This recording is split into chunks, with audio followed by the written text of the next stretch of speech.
Rachel Carson was educated at Johns Hopkins University and conducted research at the Marine Biological Laboratory in Woods Hole, Massachusetts.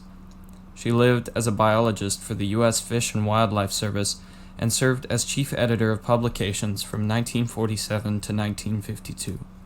She wrote many books and articles about the sea, including Under the Sea Wind and The Sea Around Us, which won a National Book Award, and The Edge of the Sea. Carson was among the first scientists to raise environmental issues for the general public, and her view and insights have greatly influenced the environmental movement.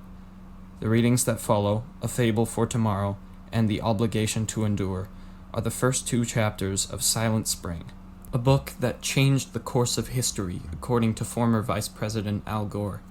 It led to John F. Kennedy's Presidential Commission on the Environment, as well as the banning of the use of the poison DDT in agriculture. 1. A Fable for Tomorrow. There was once a town in the heart of America where all life seemed to live in harmony with its surroundings.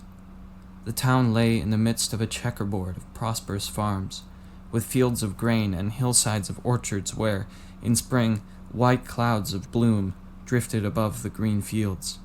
In autumn, oak and maple and birch set up a blaze of color that flamed and flickered across a backdrop of pines. Then foxes barked in the hills, and deer silently crossed the fields, half hidden in the mists of the fall mornings. Along the roads, laurel, viburnum, and alder, great ferns and wildflowers delighted the traveler's eyes through much of the year. Even in winter, the roadsides were places of beauty, where countless birds came to feed on the berries and on the seed heads of dried weeds rising above in the snow. The countryside was, in fact, famous for the abundance and variety of its bird life, and when the flood of migrants was pouring through in spring and fall, people traveled from great distances to observe them. Others came to fish the streams, which flowed clear and cold out of the hills and contained shady pools where trout lay. So it had been from the days many years ago when the settlers first raised their houses, sank their wells, and built their barns. Then a strange blight crept over the area, and everything began to change. Some evil spell had settled on the community. Mysterious maladies swept the flocks of chickens. The cattle and sheep sickened and died.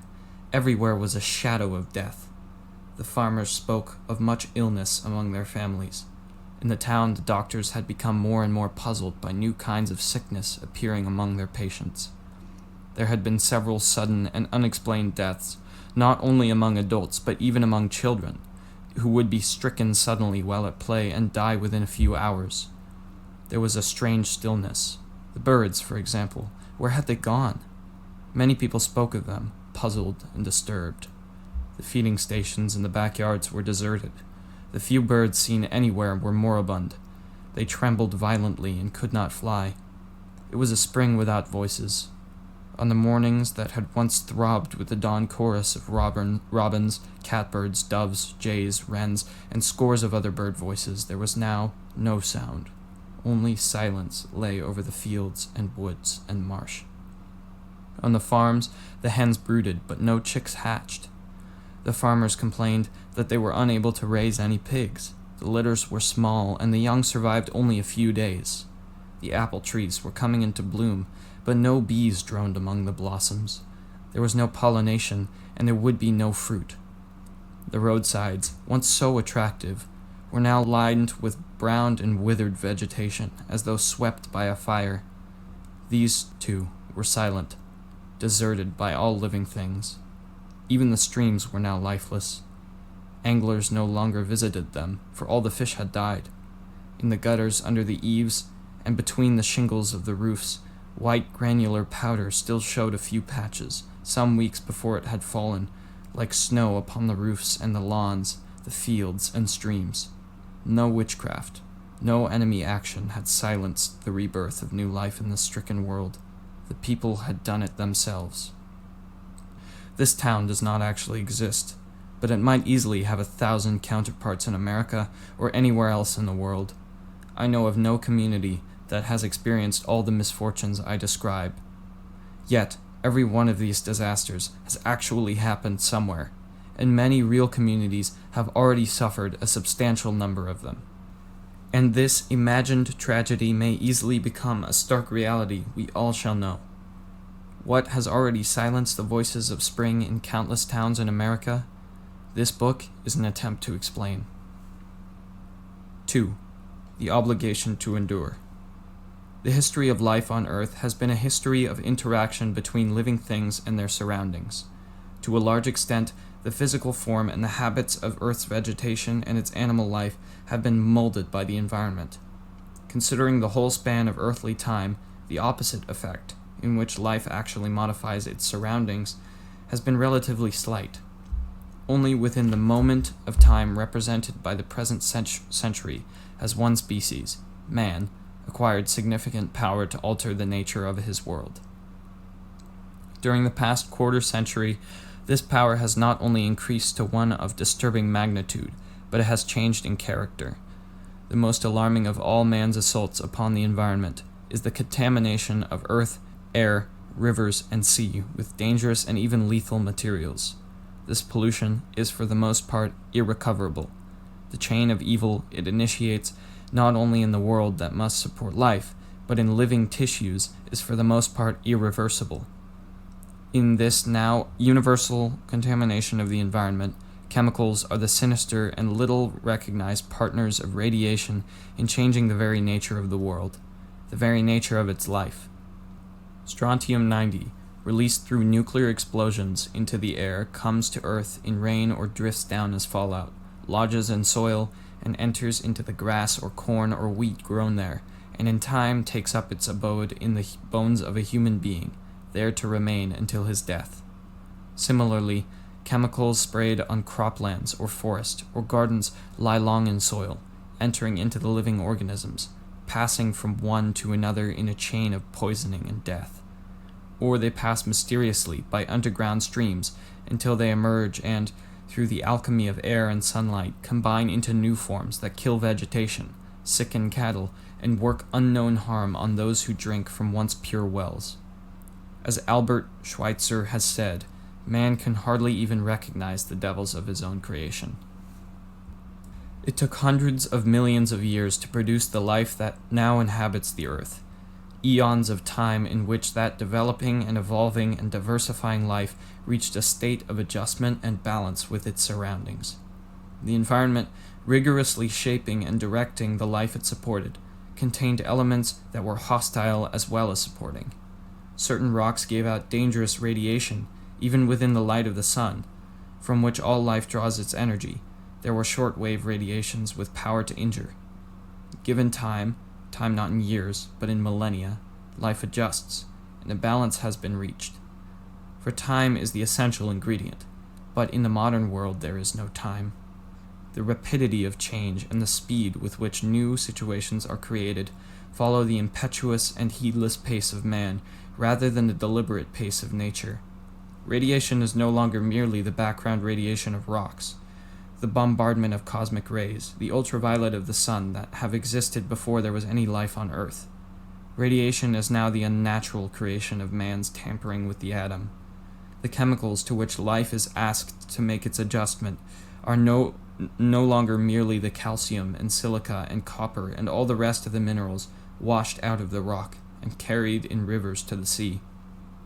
They are the synthetic creations of man's inventive mind, brewed in his laboratories and having no counterparts in nature. To adjust to these chemicals would require time on the scale that is nature's. It would require not merely the years of man's life, but the life of generations. And even this, were it by some miracle possible, would be futile, for the new chemicals come from our laboratories in an endless stream. Almost 500 annually find their way into actual use in the United States alone. The figure is staggering, and its implications are not easily grasped. 500 new chemicals to which the bodies of men and animals are required to somehow adapt to each year. Chemicals totally outside the limits of biologic experience. Among them are many that are used in man's war against nature. Since the mid-1940s, over 200 basic chemicals have been created for use in killing insects, weeds, rodents, and other organisms described in the modern vernacular as pests, and they are sold under several thousand different brand names. These sprays, dusts, and aerosols are now applied almost universally to farms, gardens, forests, and homes.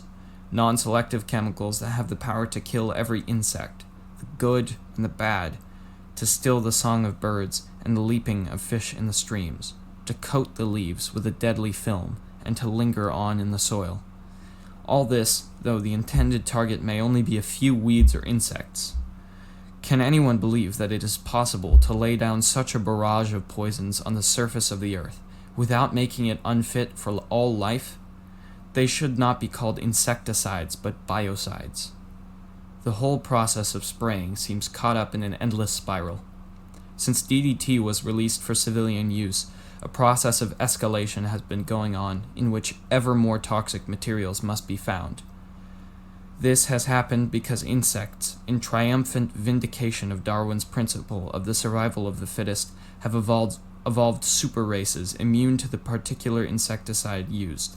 Hence, a deadlier one has always to be developed, and then a deadlier one than that. It has happened also because, for reasons to be described later, destructive insects often undergo a flare-back or resurgence after spraying in numbers greater than before. Thus, the chemical war is never won, and all life is caught in its violent crossfire. Along with the possibility of the extinction of mankind by nuclear war, the central problem of our age has therefore become the contamination of man's total environment with such substances of incredible potential for harm. Substances that accumulate in the tissues of plants and animals and even penetrate the germ cells to shatter or alter the very material of heredity on which the shape of the future depends. Some would-be architects of our future look toward a time when it will be possible to alter the human germ plasm by design.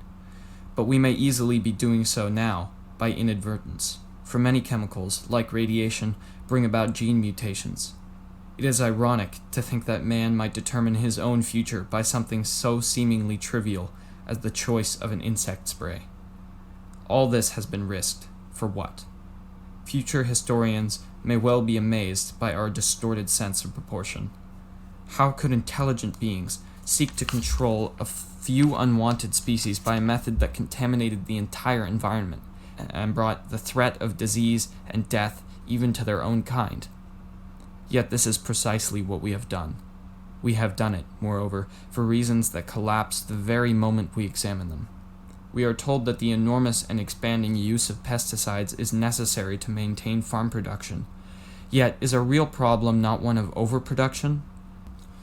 Our farms, despite measures to remove acreages from production and to pay farmers not to produce, have yielded such a staggering excess of crops that the American taxpayer in 1962 is paying out more than $1 billion a year as the total carrying cost of the surplus food storage program. And is the situation helped when one branch of the Agriculture Department tries to reduce production while in other states, as it did in 1952, it is believed generally that reduction of crop acreages under provisions of the soil bank will stimulate interest in use of chemicals to obtain maximum production on the land retained in crops. All this is not to say there is no insect problem and no need of control. I am saying, rather, that control must be geared to realities, not to mythical situations, and that all methods employed must be such that they do not destroy us along with the insects. The problem, whose attempted solution has brought such a train of disaster in its wake, is an accompaniment of our modern way of life. Long before the age of man, insects inhabited the earth, a group of extraordinarily varied and adaptable beings.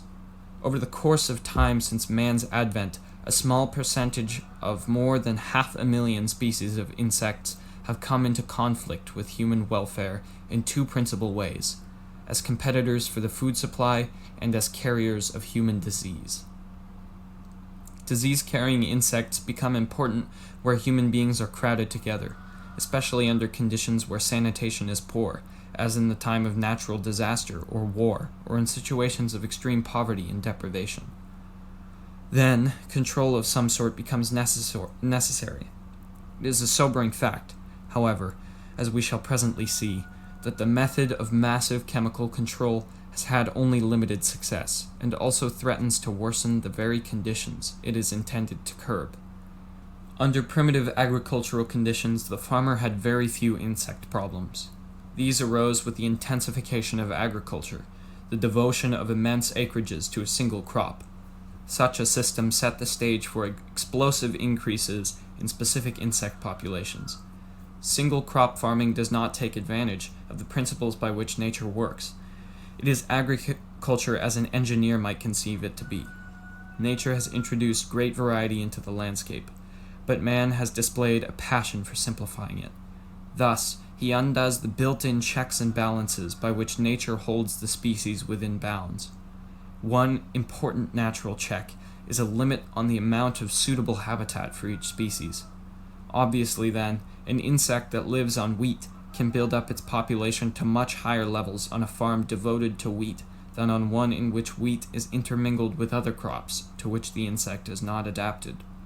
The same thing happens in other situations. A generation or more ago, the towns of large areas of the United States lined their streets with the noble elm tree.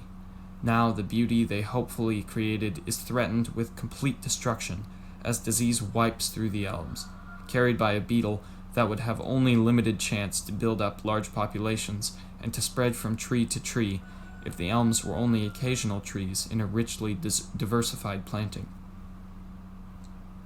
Another factor in the modern insect problem is one that must be viewed against a background of geologic and human history, the spreading of thousands of different kinds of organisms from their native homes to invade new territories. This worldwide migration has been studied and graphically described by the British ecologist Charles Elton in his recent book, The Ecology of Invasions. During the Cretaceous period, some 100 million years ago, flooding seas cut many land bridges between continents, and living things found themselves confined in what Elton calls colossal separate nature reserves. There, isolated from others of their kind, they developed many new species. When some of the land masses were joined again about 15 million years ago, these species began to move out into new territories, a movement that is not only still in progress, but is now receiving considerable assistance from man. The importation of plants is the primary agent in the modern spread of species.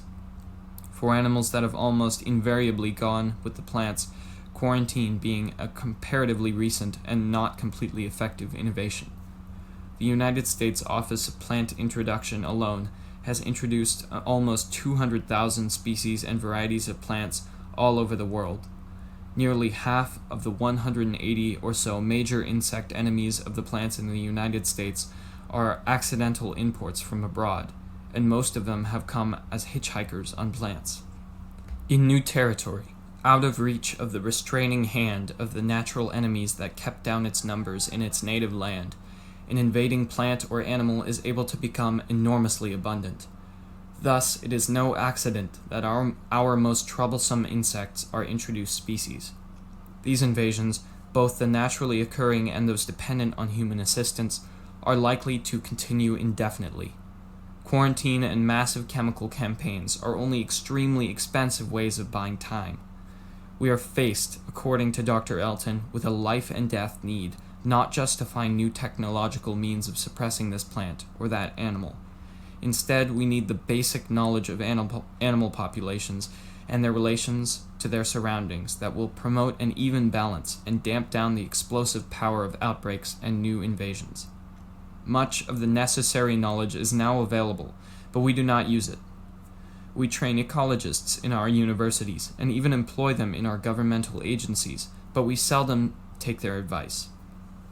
We allow chemical death rain to fall as though there were no alternative, whereas in fact there are many, and our ingenuity could soon discover many more if given the opportunity. Such thinking, in the words of the ecologist Paul Shepard, idealizes life with only its head out of the water, inches above the limits of toleration of the corruption of its own environment. Why should we tolerate a diet of weak poisons, a home in insipid surroundings, a circle of acquaintances who are not quite our enemies, the noise of motors with just enough relief to prevent insanity? Who would want to live in a world which is just not quite fatal? Yet such a world is pressed upon us. The crusade to create a chemically sterile, insect-free world seems to have engendered a fanatic zeal on part of many specialists and most of the so-called control agencies. On every hand, there is evidence that those engaged in spraying operations exercise a ruthless power. The regulatory entomologist function as a prosecutor, judge, and jury, tax assessor and collector, and sheriff to enforce their own orders, said Connecticut entomologist Neely Turner. The most flagrant abuses go unchecked in both state and federal agencies. It is not my contention that chemical insecticides must never be used. I do contend that we have put poisonous and biologically potent chemicals indiscriminately into the hands of persons largely or wholly ignorant of their potentials for harm. We have subjected enormous numbers of people to contact with these poisons, without their consent and often without their knowledge. If the Bill of Rights contains no guarantee that a citizen shall be secure against lethal poisons distributed either by private individuals or by public officials, it is surely only because our forefathers, despite their considerable wisdom and foresight, could conceive of no such problem. I contend, furthermore, that we have allowed these chemicals to be used with little or no advance investigations of their effect on soil, water, wildlife, and man himself. Future generations are unlikely to condone our lack of prudent concern for the integrity of the natural world that supports all life. There is still very limited awareness of the nature of the threat. This is an era of specialists, each of whom sees his own problem and is unaware of or intolerant of the larger frame into which it fits. It is also an era dominated by industry, in which the right to make a dollar at whatever cost is seldom challenged. When the public protests, confronted with some obvious evidence of damaging results of pesticide applications, it is fed with little tranquilizing pills of half-truth. We urgently need an end to these false assurances, to the sugar-coating of unpalatable facts. It is the public that is being asked to assume the risks that the insect controllers calculate. The public must decide whether it wishes to continue on the present road, and it can do so only when in full possession of the facts. In the words of Jean Rostand, the obligation to endure gives us the right to know.